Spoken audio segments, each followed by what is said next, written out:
Fauzia, it's so wonderful to have you here. It seems so fitting, given that the third annual Snapshot of Hate report came out from the Coalition of Muslim Women just last week. As you shared in your testimony, 115 total cases of hate and discrimination through the anti-hate services reporting, and a drastic increase since October 7th. I was wondering if you wanted to say more in terms of recommendations for this committee as they consider what the federal government could be doing in terms of additional measures to address Islamophobia. Thank you, Mike. It's a pleasure to see you here as well. Sorry, thank you, MP Morris. To answer your question, CMW has actually released a number of recommendations at different times for different levels of government.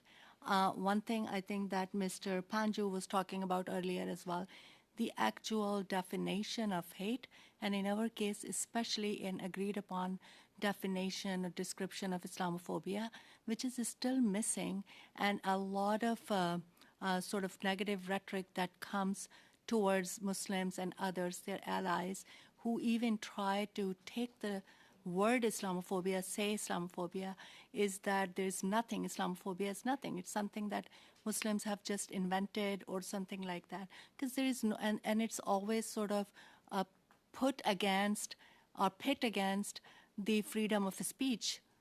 The idea is that somehow, if we are doing anything to address Islamophobia, it's going to curtail freedom of speech. So having an agreed upon definition of Islamophobia, gendered Islamophobia, and others, where people agree and community is involved, would be a great starting point for federal government. Thank you, Fauzia.